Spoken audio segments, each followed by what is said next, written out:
Hello everyone, welcome to Himani eco mantra classes. आज मैं आपके साथ एक न्यू टॉपिक के साथ हूँ, जिस टॉपिक का नाम है गुड्स।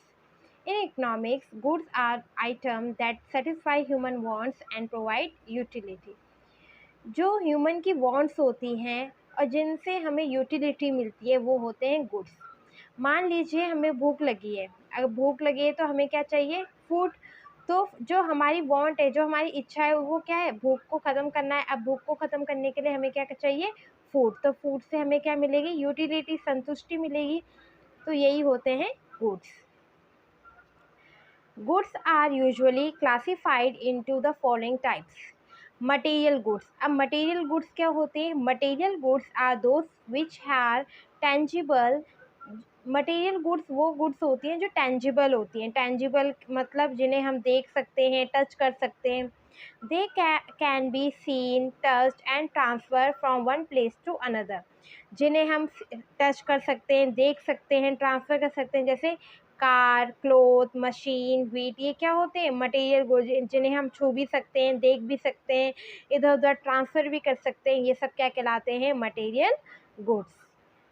Non material goods. अब नॉन मटेरियल गुड्स क्या होते हैं?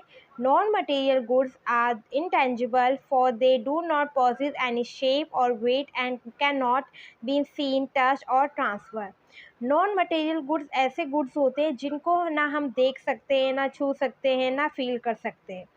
Services of all type are non material goods. जो भी सर्विसेज होती हैं, जितनी भी सर्विसेज होती हैं, वो सब क्या होती हैं? Non material goods. Such as doctors, engineer, actors, lawyer, teacher. अब मान लीजिए डॉक्टर हैं। अब डॉक्टर क्या करते हैं? अब जो उनके पास स्पेशलाइज स्किल्स हैं, उसको प्रोवाइड करके हम लोगों को क्या करते हैं? ठीक करते हैं।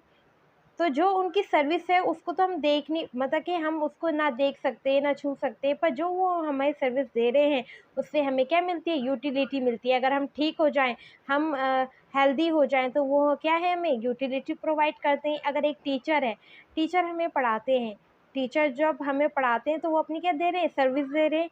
वो हमें कोई आइटम तो प्रोवाइड नहीं करते। तो ये क्या होते हैं? Non material goods. Both they have value and satisfy human want. वो मटेरियल गुड्स हो या नॉन मटेरियल गुड्स, दोनों में क्या होती है? वैल्यू, और उन्हें सेटिस्फाई ह्यूमन वांट। और जो भी ह्यूमन की वांट्स होती हैं, उन्हें वो क्या करते हैं? सेटिस्फाइड करते हैं। चाहे वो मटेरियल गुड्स हो, चाहे वो नॉन मटेरियल गुड्स हो। मटेरियल गुड्स वो होते हैं जिन्हें हम टच कर सकते हैं, फील कर सकते हैं, ट्रांसफ़र कर सकते हैं। तो उसमें आते हैं इकोनॉमिक गुड्स और दूसरा आता है non economic goods. Economic goods. Economic goods क्या होते हैं?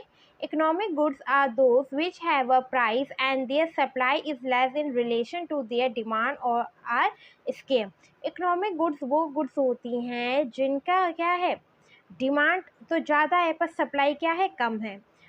The production of such goods require scarce resources having alternative usage.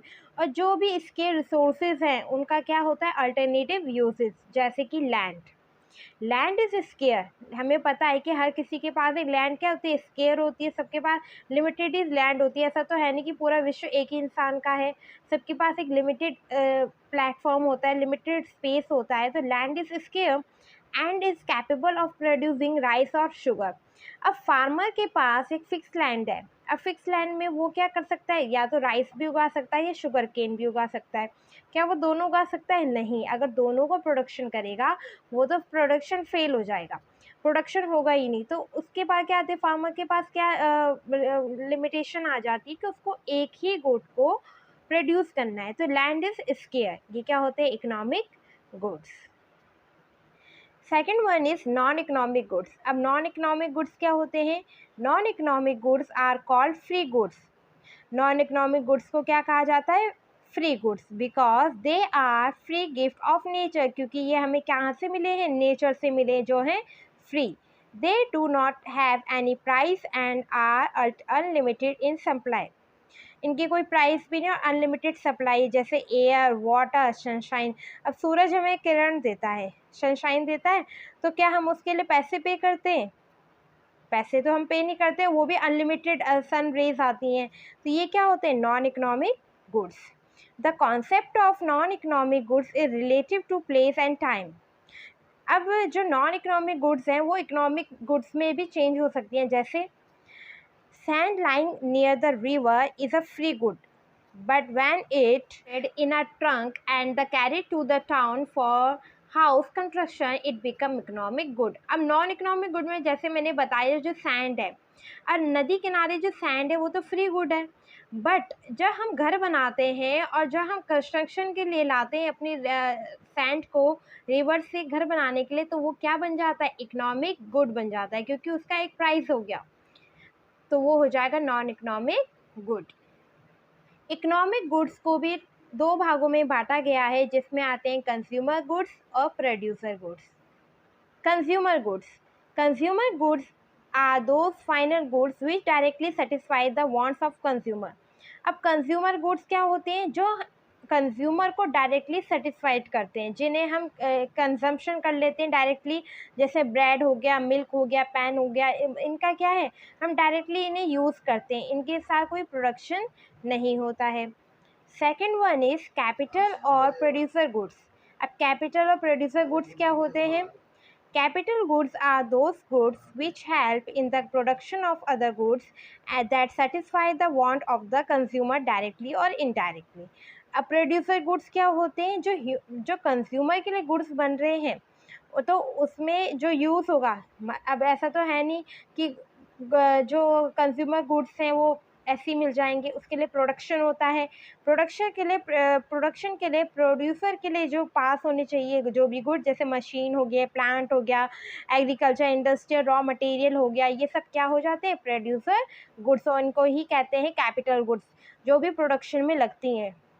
Intermediate goods. अब इंटरमीडिएट गुड्स क्या होते हैं, goods sold by one firm to another for resale or for further production are called intermediate goods. अब intermediate goods का मतलब होता है जो गुड्स अभी फाइनल यूज़ करने के लिए नहीं है, अभी उनमें और प्रोडक्शन करना बाकी है, जैसे एक फर्म आधा माल बनाए और दूसरे फर्म को बेच दे।